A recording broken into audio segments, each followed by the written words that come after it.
Good morning student. कैसी चल रही है आपकी साइकोलॉजी की तैयारी? हमने जो सीरीज चालू की है वो चालू की है स्पोर्ट्स साइकोलॉजी, और हम इसके अलग अलग जो पहलू हैं उस पर बात कर चुके हैं। आज हम बात करेंगे एक बहुत महत्वपूर्ण विषय पर, that is goal setting. Hindi में हम उसे कहते हैं लक्ष्य निर्धारण। तो आइए चले डिस्कस करते हैं goal setting. Today we are going to discuss another important topic of sports psychology, that is goal setting in sports. लक्ष्य निर्धारण, खेलों में लक्ष्य निर्धारण निश्चित करना। As we know, goal setting is always important unless we set a goal in our life or in sports. It becomes difficult to achieve. लक्ष्य निर्धारण एक बहुत महत्वपूर्ण चरण जो है वो होता है, खासकर प्रतियोगिताओं के दौरान, प्रतियोगिताओं से पहले, ट्रेनिंग के दौरान, खेलों में, इवन अपने जीवन में भी। जब तक लक्ष्य का निर्धारण नहीं होता तब तक लक्ष्य को प्राप्त करना काफ़ी मुश्किल होता है। इसीलिए ये महत्वपूर्ण topic goal setting. Let us understand the concept of goal setting. चलिए समझते हैं गोल सेटिंग की संकल्पना। Goal setting is a theory of motivation that effectively energizes athlete to become more productive and effective. Goal setting या लक्ष्य निर्धारण ये athlete के लिए, खिलाड़ी के लिए ज़्यादा प्रोडक्टिव होती है, ज़्यादा इफ़ेक्टिव होती है, क्योंकि जैसे ही लक्ष्य का निर्धारण होता है, खिलाड़ी अपने लक्ष्य को प्राप्त करने के लिए विभिन्न प्रकार की योजनाएं बनाता है, अभ्यास करता है और मेहनत करता है, जिससे कि लक्ष्य प्राप्ति सफलतापूर्वक, आसानी से और शीघ्रता से हो सके। Goals set by athlete represents either internal or external motivation depending on whether or not the goals are internalised and personalised. खिलाड़ी के द्वारा जो लक्ष्य निर्धारण होता है, जो उसका लक्ष्य होता है, वो दोनों तरह की प्रेरणा हो सकती है, आंतरिक भी और बाह्य भी। मतलब स्वयं के द्वारा भी वो निर्धारित कर सकता है गोल, और उसके कोच द्वारा भी गोलों का या लक्ष्यों का निर्धारण हो सकता है। अब उसे इस बात पर निर्भर रहना है कि वो व्यक्तिगत तौर पर, मतलब आंतरिक तौर पर उसे प्रेरणा प्राप्त हो रही है या बाह्य तौर पर। फिर भी अंत में अगर लक्ष्य निर्धारित है तो खिलाड़ी का परफॉर्मेंस, खिलाड़ी का जो प्रदर्शन है, वो उच्च स्तर पर पहुंचने के लिए सहायक रहता है। मतलब अगर गोल निर्धारित है तो प्रदर्शन का स्तर ऊंचा होने की संभावनाएं काफ़ी हद तक बढ़ जाती है। इसीलिए लक्ष्य जो है वो निर्धारित होना जरूरी है। Basic types of goals and their effectiveness. तो we will see how many types of goals are there. So 3 basic types of goals have been identified by sports psychology literature given by Kingston and Hardy in 1997. So basically there are 3 types of goals for sportsmen. These 3 different types of goals are: number 1 outcome goals, number 2 performance goals and number 3 processes goals. ये 3 प्रकार के गोल जो हैं या 3 प्रकार के लक्ष्य जो हैं वो खिलाड़ियों के लिए ज़रूरी होते हैं, या इन 3 प्रकार के लक्ष्यों का निर्धारण करने से खिलाड़ी अपने लक्ष्य की ओर शीघ्रतापूर्वक, सफलतापूर्वक और आसानी से बढ़ सकता है। So let us see types of goals one by one. Number 1, outcome goals.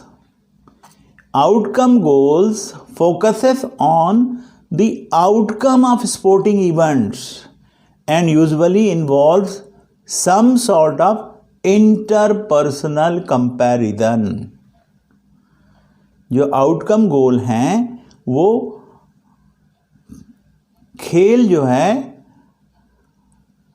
या एथलीट जो है या एथलेटिक्स जो है उसका आउटकम मतलब रिजल्ट मतलब नतीजे पर जो है वो निर्धारित होते हैं कि नतीजा क्या है, परिणाम क्या आने वाला है, उसके ऊपर हम ज़्यादा फोकस करते हैं. तो परिणाम कई तरीके के हो सकते हैं. जो परिणाम हैं वो प्रतियोगिताओं के परिणाम हो सकते हैं, स्वयं के जो फिटनेस लेवल है वो बढ़ाने का परिणाम हो सकता है, स्वयं का व्यवहार बढ़ाने का परिणाम हो सकता है. तो जब हमको परिणाम दिखाई देने लगते हैं तो हमारी प्रेरणा जो है वो बढ़ती है. इसीलिए आउटकम गोलों का निर्धारण करना या लक्ष्य करना जरूरी होता है. अब छोटे छोटे आउटकम गोल हो सकते हैं, मतलब हमको रिजल्ट दिखाई देना चाहिए, परिणाम दिखाई देना चाहिए. कैसे हो सकते हैं? A typical outcome goal might be to win a basketball game, place first in volleyball tournament, defeat an opponent in tennis, or finish the session या finish the season with a winning record. So we can have a small goals, small outcome goals जिसमें परिणाम हमको स्पष्ट रूप से दिखाई दें.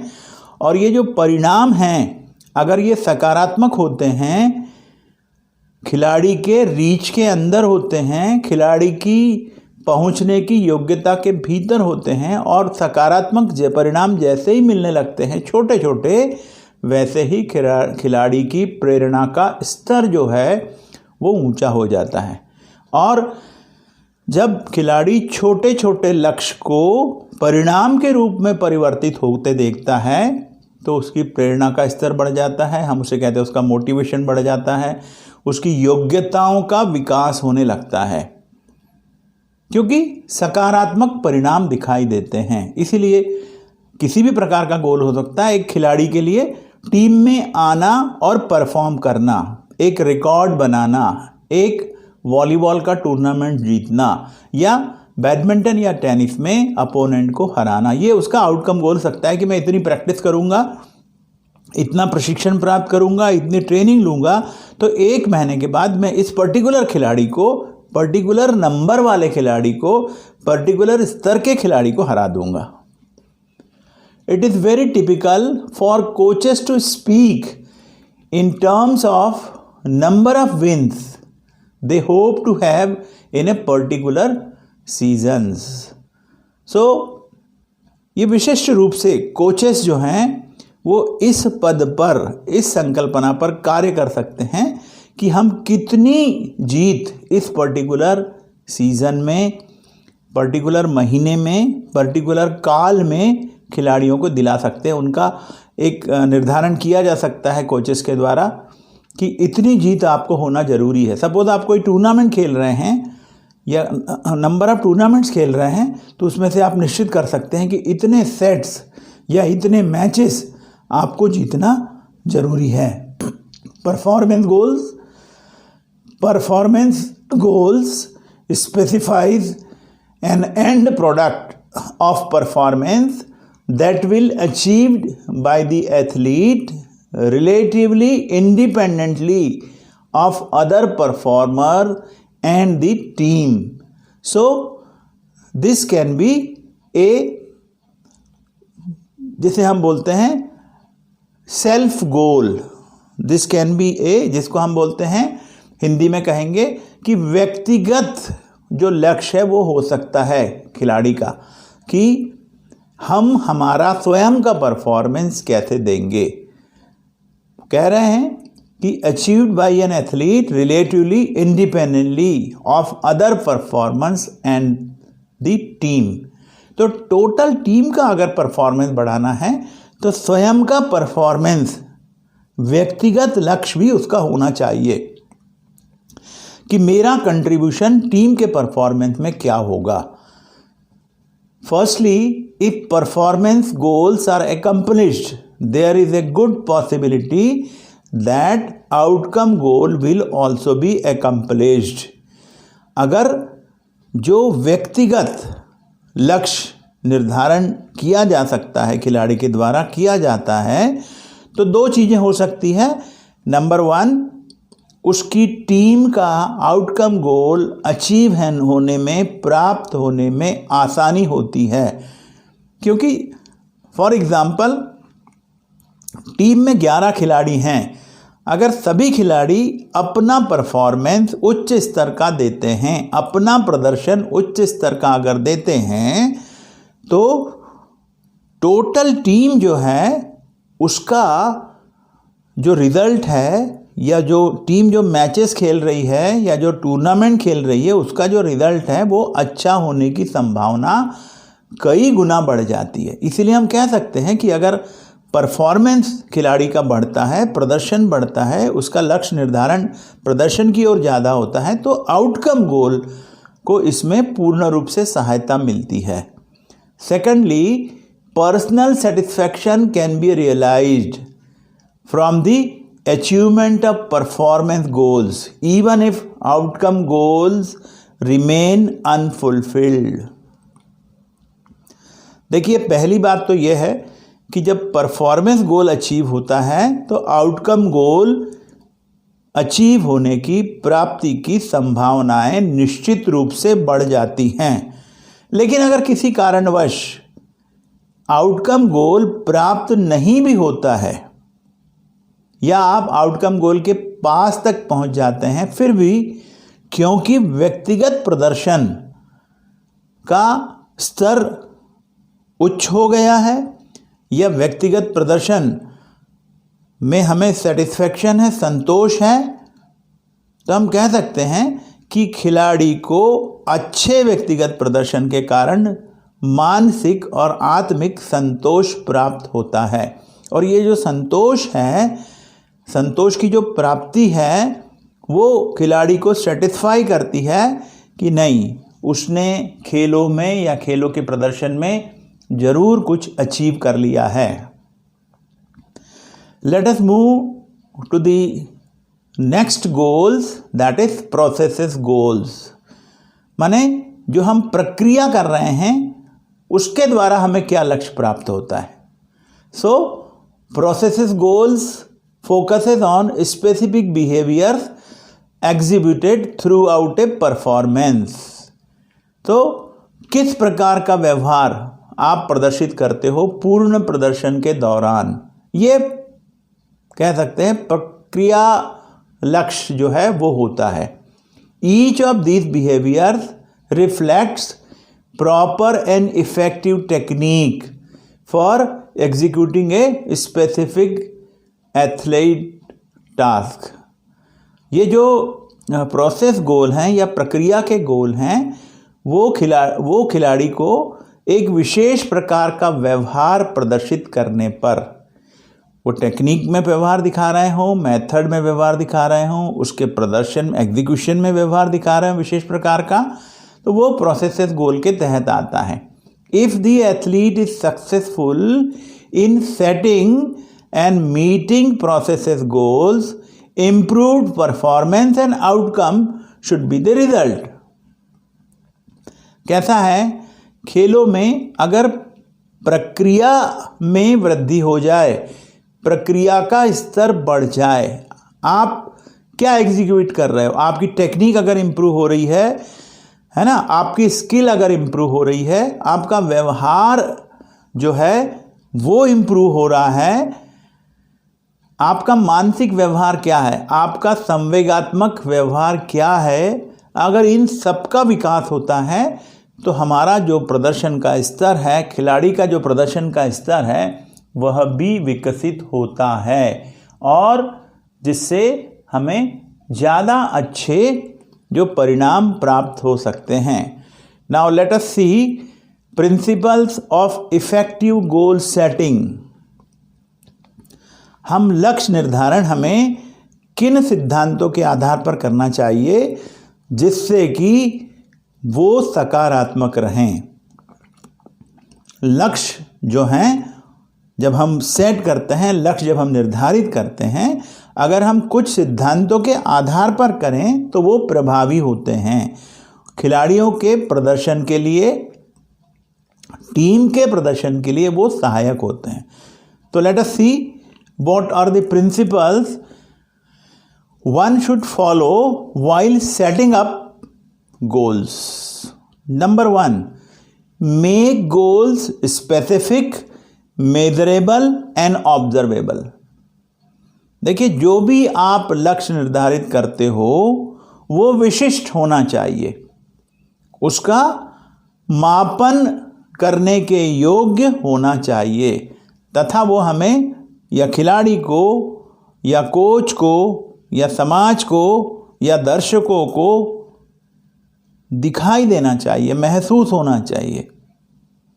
अगर गोल सेटिंग के समय या लक्ष्य निर्धारण के समय हम इन बातों का ध्यान रखते हैं तो वो प्रभावी होता है। प्रभावी का मतलब है सकारात्मक परिणाम आपको प्राप्त होंगे। एग्जाम्पल के लिए, अगर कोई एथलीट है जो 100 मीटर की दौड़ में पार्टिसिपेट करना चाहता है, तो वो गोल उसका ऐसा हो कि जो वो नाप सके, मतलब इन terms of strength, in terms of speed, in terms of performance, और वो उसको दिखाई भी दे, परिणाम उसके दिखाई देना चाहिए गोल के। Clearly identify time constraint. जब आप गोल सेट करते हो तो समय कितना है उसको पहले से जान लेना जरूरी है। हमें पता होना चाहिए कि पर्टिकुलर लक्ष्य हम कितने समय में प्राप्त कर सकते हैं। तो उसके प्रशिक्षण की जो प्रक्रिया है, प्रशिक्षण में लगने वाला समय हमें पहले से पता होना चाहिए कि कितना समय लगता है। हम हवा में बात नहीं कर सकते। So we should know how much time is required to achieve particular goal according to the availability of time and the application of principles of time, because there are certain variables which you cannot achieve in one day, you cannot develop in one day. You have to give certain amount of time there to develop particular variable. For example, if you want to develop strength in terms of getting better performance, so you cannot develop strength in 2 hours. You cannot develop strength in 1 day. You have to give time for adaptation. So that principle should be taken into account while setting up a goal. Use moderately difficult goals. They are superior to either easy or very difficult goals.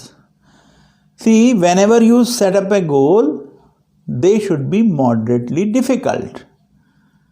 जब हम लक्ष्य का निर्धारण करते हैं तो वो थोड़े कठिन होना जरूरी है। जब तक हम कठिन लक्ष्यों को, डिफ़िकल्ट लक्ष्यों को प्राप्त करने की कोशिश नहीं करेंगे, हम उसके प्राप्ति का नियोजन नहीं करेंगे, तब तक हमें जो प्रदर्शन का उच्चांक प्राप्त नहीं होगा। इसीलिए जो भी लक्ष्य हो वो थोड़ा सा कठिन हो, अदरवाइज वो तो लक्ष्य रहेगा ही नहीं। अगर कठिन नहीं है, सामान्य रूप से आप प्राप्त कर रहे हो, तो उसे हम लक्ष्य नहीं कहेंगे। लक्ष्य होता ही इसलिए जिससे कि हमारा प्रदर्शन उच्चांक पर पहुंचे। Write down the goals and regularly monitor progress. You should always write down the goals and you should always analyze the progress. हमें लक्ष्यों को लिखना जरूरी है कि हमारा क्या लक्ष्य है। For example, if we are writing and if we are deciding a particular goal in a month, so every week, every after 3 days, we must monitor the written goals. जब तक लिखा हुआ नहीं होगा और जब तक उसका विश्लेषण नहीं होगा, जब तक उस पर निगाह नहीं रखी जाएगी, जब तक हम उसे मॉनिटर नहीं करेंगे, तब तक हम उसे सही तरीके से प्राप्त नहीं कर सकते।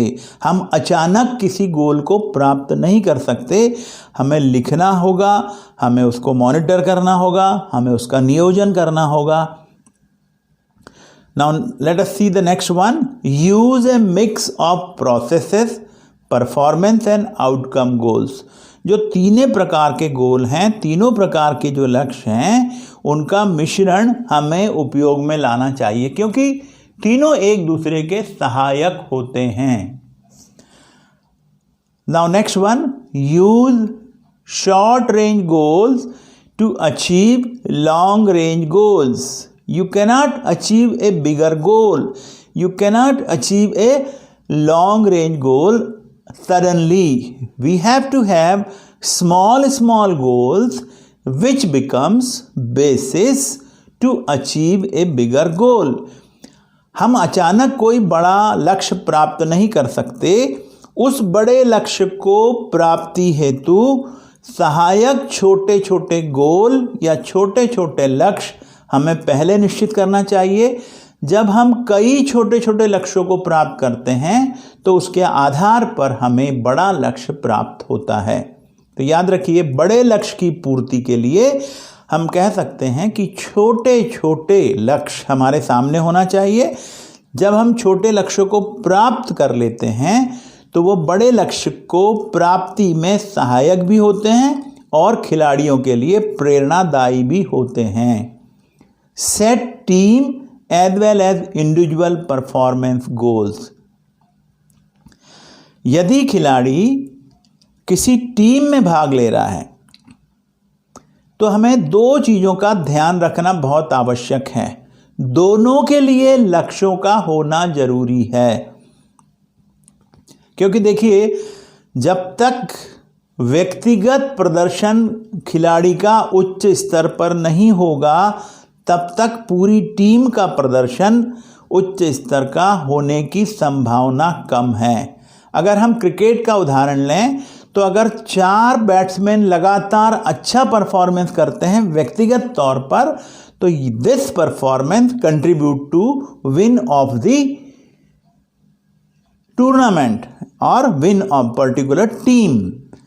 So we have seen in even IPL also some players performing individually very well, and that contributed to win their team that particular tournament.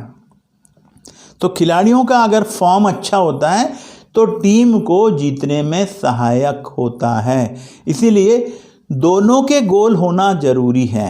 अगर व्यक्तिगत परफॉर्मेंस बढ़ता है तो भी फायदा है, टीम का परफॉर्मेंस बढ़ता है तो भी फायदा है। इसीलिए दोनों के गोल होना जरूरी है। दोनों के लक्ष्य एक दूसरे को सहायक होते हैं। खासकर व्यक्तिगत प्रदर्शन या व्यक्तिगत लक्ष्य टीम के परफॉर्मेंस को बढ़ाने में हमेशा ही सहायक सिद्ध होते हैं। Set practice as well as competition goals. देखिए, अगर कंपटीशन में, प्रतियोगिता में आपको अच्छा प्रदर्शन करना है तो आपको अभ्यास के भी गोल बढ़ाना पड़ेंगे, क्योंकि जब तक आप अभ्यास के गोल नहीं बढ़ाओगे तब तक आप स्किल जो है उसके प्रदर्शन में सफलता नहीं प्राप्त कर सकते। तो इसीलिए हमें अभ्यास के समय निश्चित करना होगा कि हम एक लक्ष्य सामने रखें और उसका जो स्किल है, कौशल्य सीखने का जो टेक्निक है, वो सामने रखें और निश्चित करें कि हम क्या क्या लक्ष्य प्राप्त करेंगे।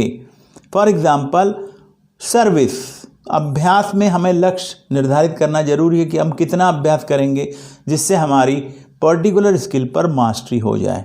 तो दोनों भी ज़रूरी हैं। अभ्यास के जो लक्ष्य होते हैं वो इस बात को निर्धारित करेंगे कि एक्चुअल प्रतियोगिता के दौरान आप उसे कैसे परफॉर्म करोगे। इसीलिए अभ्यास भी बहुत ज़्यादा आवश्यक है। यू कैनॉट गेन और you cannot perform well suddenly in competition unless you perform better during practice, unless you work hard during practice, unless you plan a practice and perform. So goals for practice and goal for competition should be set. Next, make sure goals are internalize by the athlete. इस बात को निश्चित करना जरूरी है कि जो खिलाड़ी है, जो एथलीट है, वो स्वयं उन गोलों को, उन लक्ष्यों को प्राप्त करने की कोशिश करे। उसके भीतर से ये लक्ष्यों का निर्धारण होना जरूरी है, तभी खिलाड़ी जो है वो प्रदर्शन को बढ़ा सकता है। प्रदर्शन में जो है हम कहते हैं कि प्रदर्शन का स्तर जो है वो उच्चांक पर पहुंच सकता है। Consider personality and individual differences in goal setting. Remember, every individual is unique. So, every player is also unique. So, we can say each player has a different personality. So, we have to consider these two things, that there is a difference in personality and each sportsman is a unique sportsman. So we have to give this consideration while setting up a goal. हमें इस बात का ध्यान रखना जरूरी है कि दुनिया में हर व्यक्ति, हर खिलाड़ी दूसरे से विभिन्न है, और इस बात का भी ध्यान रखना जरूरी है कि खिलाड़ी का व्यक्तित्व जो है वो दूसरे से अलग है। हर खिलाड़ी का व्यक्तित्व विशेष प्रकार का हो सकता है। तो जब हम लक्ष्य निर्धारण करते हैं तो इन दो चीज़ों का ध्यान रखना बहुत आवश्यक है। नंबर 1 खिलाड़ी का व्यक्तित्व, और पॉइंट नंबर 2 मनोविज्ञान के हिसाब से व्यक्तिगत विभिन्नता। तो ये दो चीज़ों का अगर हम ध्यान रख के गोल सेट करते हैं तो हमें लक्ष्य की पूर्ति में, लक्ष्य के निर्धारण में अवश्य सफलता मिलती है। Now let us see the common goal setting pitfalls. मतलब जब हम लक्ष्य निर्धारित करते हैं तो हम क्या क्या गलतियां करते हैं। देखिए, अगर हम लक्ष्य निर्धारण के समय सैद्धांतिक रूप से ही गलतियां करेंगे तो हमें प्राप्ति में कठिनाई तो अवश्य होगी, सफलता की गुंजाइश जो कम होगी। So these pitfalls come under the general heading of a, that is poorly written goal statements. We have to very clearly write our goal statement कि हमें क्या प्राप्त करना है, ये हमारा स्पष्ट रूप से, लिखित रूप से होना आवश्यक है। B, failure to devise a goal attainment strategy. C, we have not plan a strategy to attain a goal. If we are not planning, then it becomes difficult. देखिए, कोई भी गोल है उसको प्राप्ति के लिए नियोजन और रणनीति दोनों भी जरूरी हैं। बिना विशेष रणनीति के गोल प्राप्त करना, लक्ष्य प्राप्त करना थोड़ा कठिन होता है। थोड़ा क्या, बहुत कठिन होता है, आसान नहीं होता हम कह सकते हैं। See, failure to follow the goal attainment strategy. अगर हमने गोल निर्धारित भी कर लिया, नियोजन भी कर लिया, रणनीति भी बना ली, किंतु अगर हम उस रणनीति का पालन नहीं कर रहे हैं तो हमें वो प्राप्त करना मुश्किल होता है। हमने टाइम टेबल तो बना लिया लेकिन हम फॉलो ही नहीं कर रहे हैं, तो हम कैसे प्राप्त करेंगे? क्योंकि हम हमारी नीति का पालन स्वयं ही नहीं कर रहे हैं। Now, failure to monitor performance progress. पहले भी बताया हमने कि प्रोग्रेस का मॉनिटर होना जरूरी है। सपोज आप एथलेटिक्स में स्पीड ट्रेनिंग कर रहे हैं तो suddenly you can not gain a high speed. You have to monitor it whether you are really gaining it or not. Otherwise you have to analyse the reasons why you are not gaining. इसीलिए उस पर नज़र रखना जरूरी है कि progress as per strategy, as per plan हो रही है या नहीं। Next point is discouragement.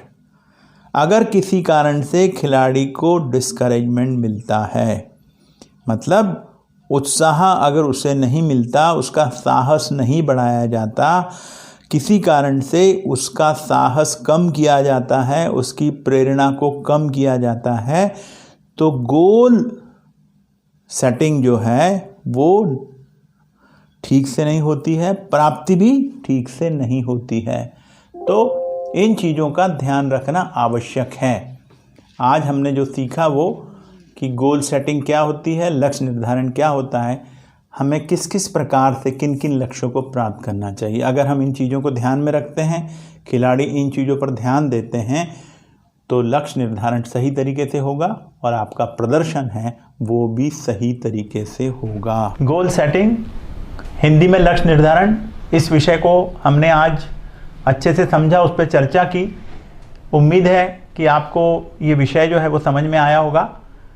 इसका उपयोग आप परीक्षा में प्रश्न हल करने के लिए कर पाएंगे। अगर आपको हमारा ये वीडियो पसंद आया है तो आप ज़रूर इसे लाइक करें, शेयर करें, सब्सक्राइब करें तथा साथ ही में बेल आइकॉन दबाना न भूलें, जिससे कि आने वाले वीडियो आपको प्राप्त हो सकें।